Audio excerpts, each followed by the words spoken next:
Wherever you sit, stand, whatever you touch, there is memory and transaction happening all the time. It must be a conscious process. If it's a compulsive process, then you will pay the price for it. It is not that this is sin, that is sin. The question is, what is your priority in your life?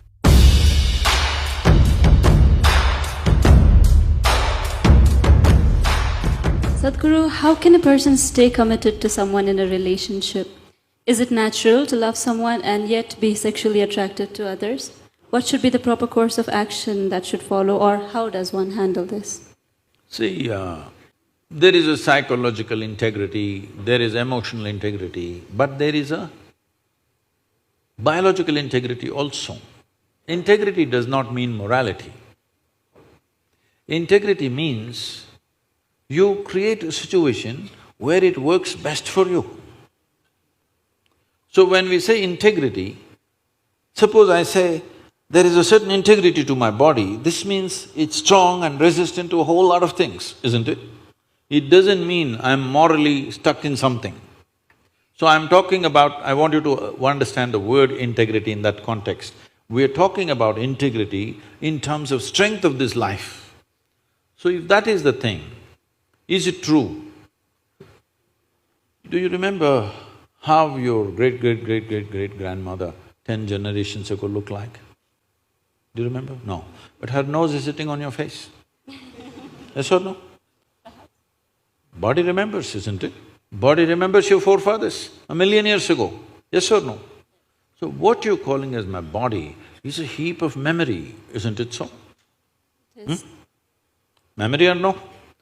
See, now from Nepal you came to Shillong, you eat a lot of this Meghalaya food, your features won't change because your body remembers what is your genetics, no matter what.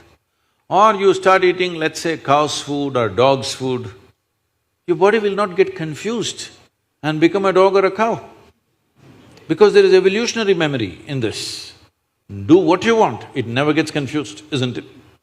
You start thinking I'm a dog and start barking like one, still the body won't change. Yes or no? Mentally you can, but body has such a deep-rooted memory. So this entire body, what you have, is essentially a certain integrity of memory. If that loses that memory integrity, then you will see it will become vulnerable to so many things. Now, the nature of the body is such that anything that you touch with a certain level of involvement will naturally absorb that memory. Not mentally, physically it'll absorb that memory. Traditionally in this culture we call this runanubandha. You heard of such a word? Runanubandha. What this means is physical memory that you gather. Why people… you will see this with people, let's say in their home, they will go and sit in one place. This will usually the older people you will see, they want to go and sit in the same place. They won't sit in another place. Have you noticed this? Even your dog, he comes, if he wants to sit here, he'll smell this, he'll smell that, he'll smell that, he'll smell that. And after much searching, he will settle down in that particular place. Next time you chase him somewhere, he comes, he goes and sits in the same place. Because there is memory. Today there is forensic equipment where you're sitting here right now, you went away. After 2, 3, 8 hours, if they come, not with a dog can easily do it. But with forensic equipment, we come here and just check this chair and we know it was you who was sitting here, not somebody else. So there is memory. Wherever you sit, stand, whatever you touch, there is memory and transaction happening all the time. Well, you come from Nepal, in India also it's very much there, in south is very strongly there, north maybe it's become weakened. People never give salt to another person. Do you know this? Here also? If somebody gives you salt, you say, please keep it there. Because there are certain materials which transmit memory much better than others. Salt, sesame seeds, lemons, like this if you give traditional people, they'll say, keep it there, I will take it. because they don't want to develop runanubandha with you. Now, in India, if you see older generation of people, if you try to shake their hands, they'll do like this, because they don't want to get runanubandha with you. Because the idea is to keep the integrity of your body's memory in such a way that it doesn't become vulnerable to other things, that you become a very integrated life. If you want to nurture yourself to be a certain possibility, then you have to maintain the memory integrity. This is what runanubandha means. You keep your physical memory to the minimal. A sexual interaction is something where a huge amount of memory is taken from one to the other. So, always, not in this society, everywhere else, forever people saw the advantage of keeping that memory to the minimal. If you make that memory very complex, you will see to be at ease will become very difficult after some time. There will be pleasure, but there will be no joy in your life. You can observe people, don't go by what I'm saying. You can observe people, they will have pleasure, they will giggle all the time, but you look at them, there is no joy in them, there's no ease. Because the ease will go away with excessive memory. This is not only with sexuality, there are many other things that you do like this. Right now you see this very much in the Western societies. Wherever I go, especially in America, people will come, Sadhguru, where is my hug? I say, it must be with you. Why is it with me? It is not like at a certain moment when you feel close to somebody, you hug them. It's like all the time you have to touch people, because today's psychiatrists are analyzing these things and saying that is because they've not been sufficiently touched by their mothers and parents at an early age. When they grow up, they're desperately longing to touch somebody all the time. All these things have a serious impact on one's life. How much physical contact when the child is born, this will determine how much physical contact they will long for later on. And the memory of what an infant picks up from the mother at that time, because till a child becomes 4.5 years of age, in many ways, energy-wise, it's not a separate life, it's still attached to the mother's body.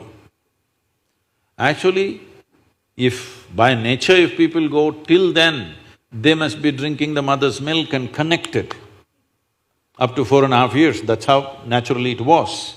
So, the energy doesn't mature. At that time, more and more memory that you get from the mother is better and better to strengthen this.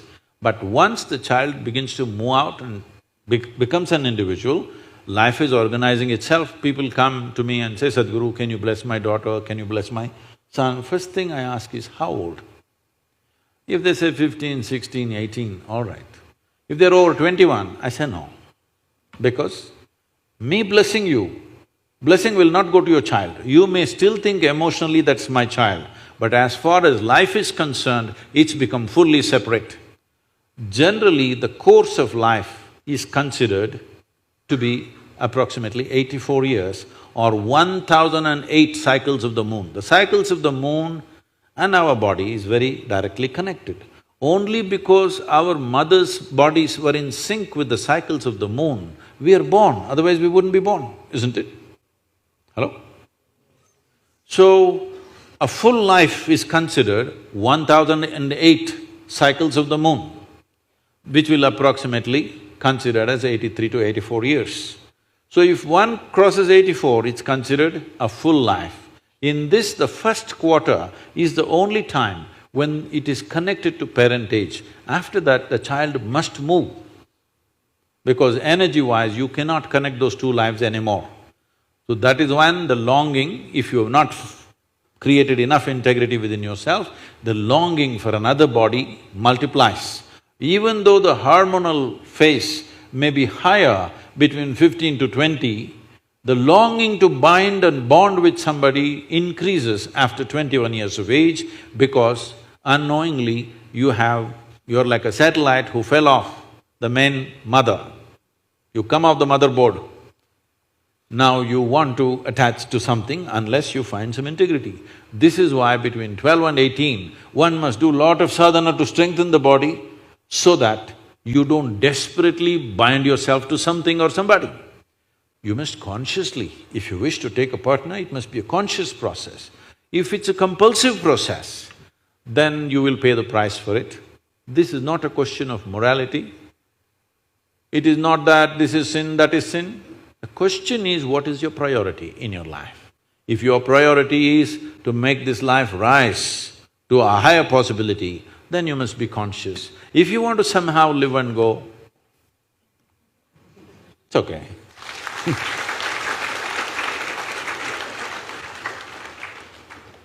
Thank you, Sadhguru. I'm sorry if I discouraged You